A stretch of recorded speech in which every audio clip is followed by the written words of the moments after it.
Hello everyone, welcome to Easy English Class channel. First of all guys, you like and subscribe my channel. Friends, English सीखते रहने के लिए channel को subscribe करें, bell icon पे click करें ताकि आपको हर नई आने वाली वीडियो का नोटिफिकेशन बर वक्त मिल सके। सो फ्रेंड्स, आज की क्लास में हम लोग रोज़ाना बोले जाने वाले इंग्लिश के सेंटेंसेस की प्रैक्टिस करने वाले हैं।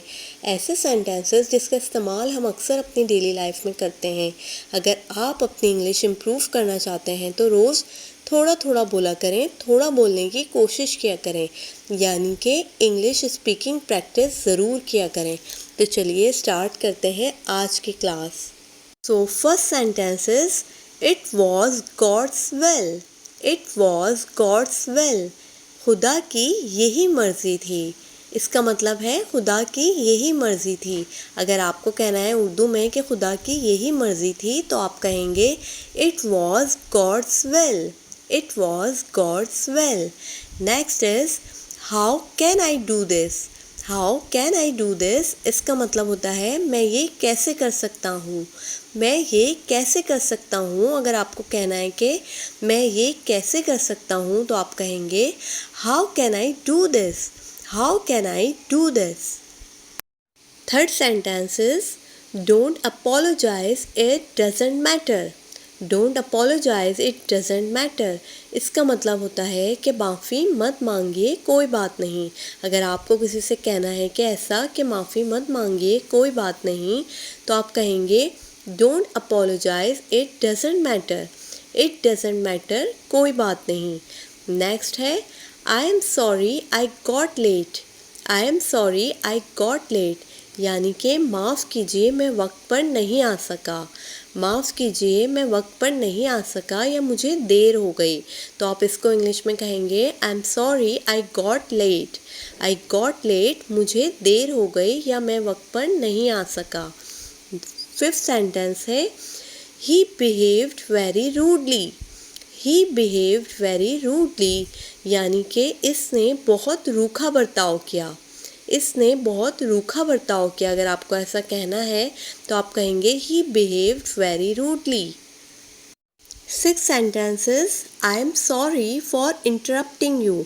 आई am sorry for interrupting you, इसका मतलब होता है बीच में बोलने के लिए मुझे माफ़ करें। बीच में बोलने के लिए मुझे माफ़ करें। आई am sorry for interrupting you. Interrupt का मतलब होता है बीच में बोलना। सेवेंथ सेंटेंस है You should not go back on your promise. You should not go back on your promise. इसका मतलब होता है आपको अपने वादे से पीछे नहीं हटना चाहिए। अगर आपको ऐसा कहना है कि आपको अपने वादे से पीछे नहीं हटना चाहिए तो आप कहेंगे You should not go back on your promise. आपको अपने वादे से पीछे नहीं हटना चाहिए। I am sorry for interrupting you, बीच में बोलने के लिए मुझे माफ़ करें। हमारा अगला सेंटेंस है will reach there before time. Will reach there before time, इसका मतलब होता है हम वक्त से पहले वहाँ पहुँच जाएंगे। अगर आपको ऐसा कहना है कि हम वक्त से पहले वहाँ पहुँच जाएंगे तो आप इसको इंग्लिश में कहेंगे will reach there before time. Reach कहते हैं पहुँचने को, बिफोर टाइम वक्त से पहले। Next is I have to go to his house. I have to go to his house, यानी कि मुझे उसके घर जाना है। अगर आपको कहना है कि उर्दू में कि मुझे उसके घर जाना है तो आप कहेंगे I have to go to his house. Next sentence है ring up the doctor. Ring up the doctor, doctor को कॉल करो। डॉक्टर को कॉल करो, ring up the doctor. Will reach there before time, हम वक्त से पहले वहाँ पहुँच जाएंगे। I have to go to his house, मुझे उसके घर जाना है। Ring up the doctor, doctor को कॉल करो। हमारा अगला सेंटेंस है keep things in the house properly. Keep things in the house properly, इसका मतलब है घर की चीज़ों को ठीक से रखो। अगर आपको ऐसा कहना है कि घर की चीज़ों को ठीक से रखो तो इसको आप इंग्लिश में कहेंगे keep things in the house properly. Properly का मतलब होता है ठीक से।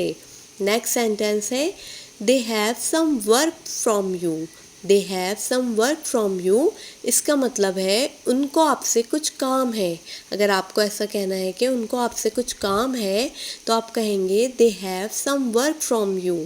दे have some work from you, उनको आपसे कुछ काम है।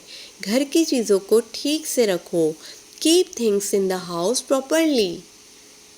हमारा अगला सेंटेंस है rest here tonight. Rest here tonight, इसका मतलब है आज रात यहीं आराम करो। आज रात यहीं आराम करो। रेस्ट हेयर, यहाँ आराम करो। टुनाइट, आज रात। रेस्ट हेयर टुनाइट, आज रात यहीं आराम करो। नेक्स्ट है actually it was happen by mistake. Actually it was happen by mistake, इसका मतलब होता है दरअसल ऐसा गलती से हो गया।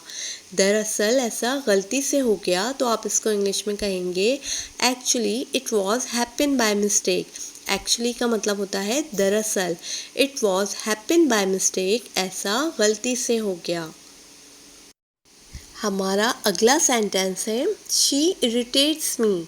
शी इरिटेट्स मी, इसका मतलब होता है वो मुझे परेशान करती है। वो मुझे परेशान करती है। शी इरिटेट्स मी, इरिटेट का मतलब होता है परेशान करना या चिढ़ाना। शी इरिटेट्स मी, वो मुझे परेशान करती है। Your work is प्रेज़वर्दी।